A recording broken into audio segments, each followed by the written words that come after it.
दोस्तों, किरण देवी टीचिंग 2.6 में आप सभी का स्वागत है एवं वेलकम है। तो यहाँ पर आपके कराए जा रहे हैं सोल्व पेपर, यानी सभी 2011 से 2024 तक के संपूर्ण पेपर, सीटेट पेपर 2 के सभी प्रीवियस ईयर के पेपर करवाए जा रहे हैं। तो आप सभी यहाँ वहाँ मत भटकिए। सोशल साइंस हमारा मेन सब्जेक्ट, तो उसके सीडीपी, हिंदी सभी के तो प्ले लिस्ट में नंबर वाइज क्लासेस आप सभी जाकर चेकआउट कर दीजिएगा। और जो नए आए हैं चैनल पर वो सभी चैनल को लाइक एवं सब्सक्राइब कर दीजिएगा, बेल आइकन को प्रेस, क्योंकि आप सभी को नोटिफिकेशन मिल सके कि क्लास कब कब आती है।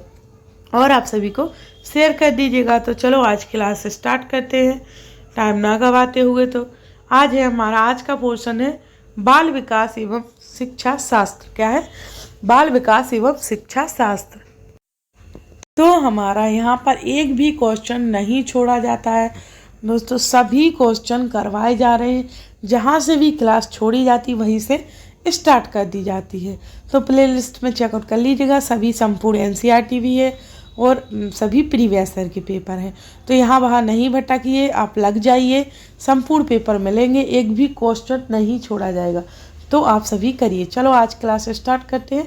तो पहला क्वेश्चन है हमारा, बाल विकास में संवेदनशील अवधि का क्या अर्थ है? बाल विकास में संवेदनशील अवधि का क्या अर्थ होगा?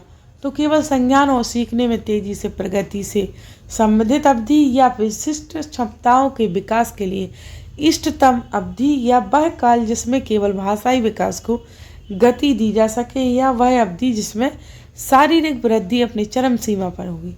तो संवेदनशील अवधि का अर्थ होगा दूसरा, यानी विशिष्ट क्षमताओं के विकास के लिए इष्टतम अवधि, यानी दूसरा ही हमारा राइट आंसर हो जाएगा। फिर है, विकास का शीर्षगामी सिद्धांत प्रतिपादित करना है कि विकास सिर से पांव तक होता है, या विकास केंद्र से छोरों तक होता है, या विकास पैर से सिर की ओर होता है, या विकास छोरों से केंद्र की ओर बढ़ता है।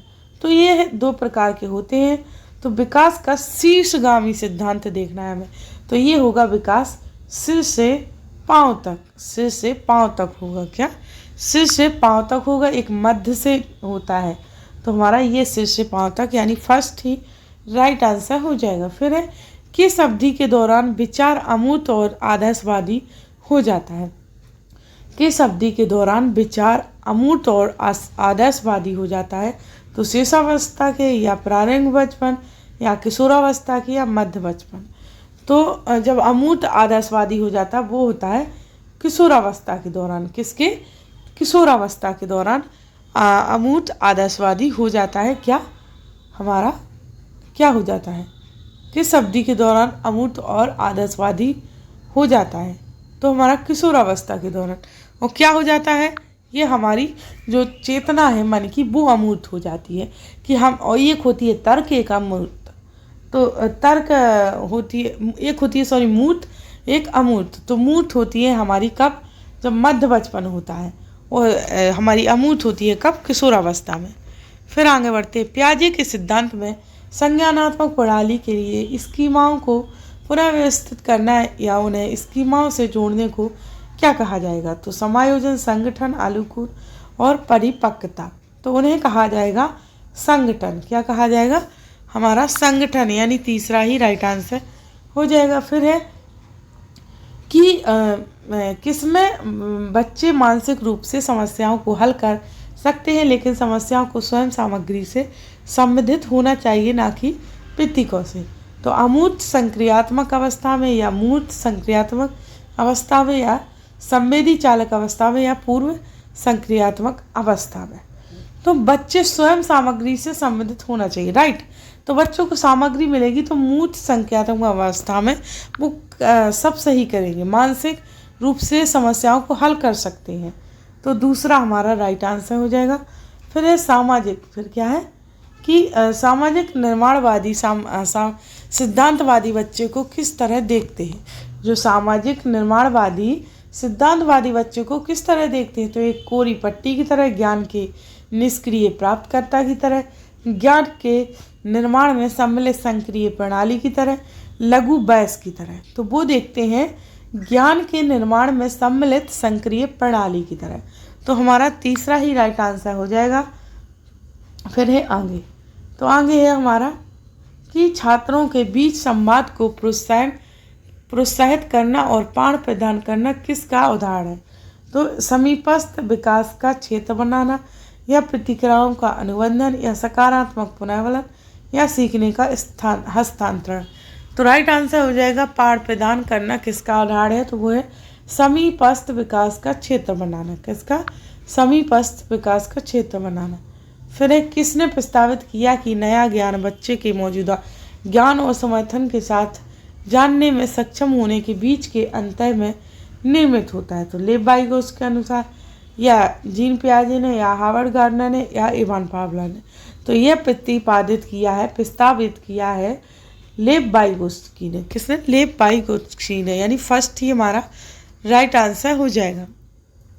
फिर है इनमें से कौन सी स्थिति बाल केंद्रित कक्षा का उदाहरण है? इनमें से कौन सी स्थिति बाल केंद्रित कक्षा का उदाहरण होगी? तो ये कक्षा जिसमें छात्र समूहों में बैठे हैं और शिक्षक बारी बारी से प्रत्येक छात्र के पास जाता है, या एक कक्षा जिसमें छात्रों का व्यवहार शिक्षक द्वारा दिए जाने वाले पुरस्कार दंड, ये नेगेटिव टैग वर्ड आ गया। एक कक्षा जिसमें शिक्षक निर्देश देता है, ये भी गलत हो गया, शिक्षक निर्देश नहीं दे सकते। फिर एक कक्षा जिसमें छात्र जो चाहे करते हैं जबकि शिक्षक उन्हें चुपचाप देखता है, ये भी गलत है।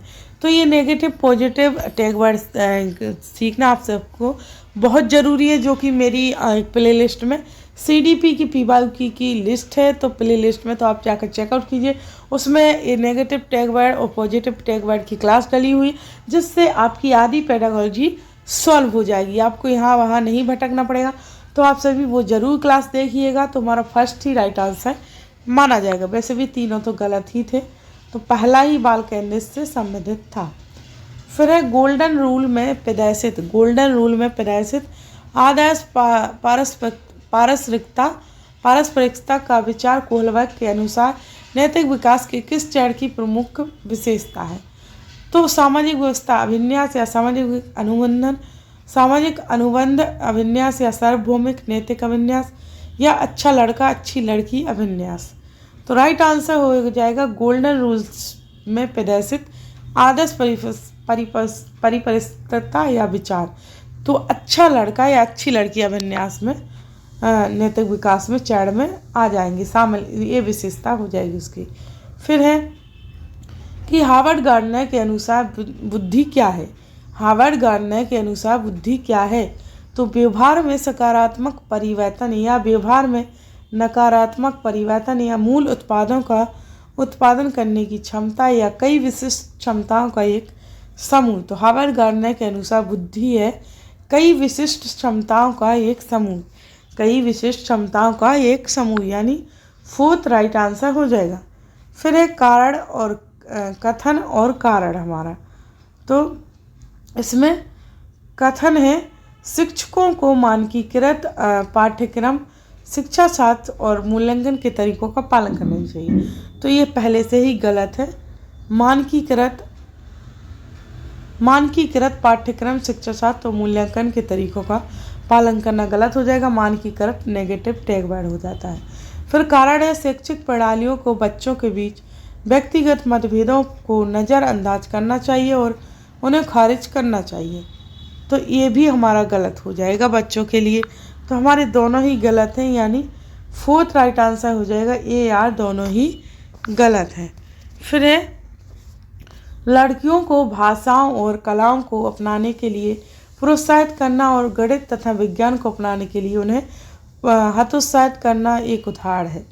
तो ये आप सभी जानते हुए क्वेश्चन हमेशा दोहराया जाता है, जो नहीं जानता जान लीजिए। क्वेश्चन हमेशा ही दोहराया जाता है, जो जेंडर वादिता का है, जेंडर भेदभाव का, या जेंडर समानता का, या जेंडर स्थिरता का, या जेंडर सशक्तिकरण। तो इसमें इस क्वेश्चन में आप सभी को क्या नज़र आ रहा है? साफ साफ दिख रहा है कि हतोत्साहित करना, प्रोत्साहन नहीं करना, यानी क्या करना? तो जेंडर भेदभाव है इसमें साफ साफ। तो हमारा तीसरा ही राइट आंसर हो जाएगा, यानी जेंडर भेदभाव। फिर है निम्नलिखित में से कौन सा कथन सामाजिक रचनात्मक दृष्टिकोण के अनुसार भाषा और विचार के बीच संबंध का सही वर्णन करता है? तो भाषा विचार निर्धारित करती है, या विचार भाषा द्वारा शासित और निर्देशित होता है, या भाषा और विचार के बीच संबंध की द्विदिशात्मक है, या भाषा और विचार सुसंत संज्ञानात्मक क्षमताएं हैं। तो राइट आंसर हो जाएगा हमारा, सही वर्णन करता है, भाषा और विचार के बीच संबंध द्विदिशात्मक है, यानी तीसरा ही हमारा राइट आंसर माना जाएगा। फिर है हमारा आगे, तो यहाँ है सीखने के आकलन की बजाय सीखने के लिए आकलन पर ध्यान केंद्रित करना तथा इसे सुनिश्चित करने के लिए इसमें क्या सम्मिलित करना महत्वपूर्ण है। तो स्वमूल्यांकन या सहकर्मी मूल्यांकन या गुणात्मक प्रतिक्रिया मात्रात्मक मापदंडों के आधार पर छात्रों के बीच तुलना।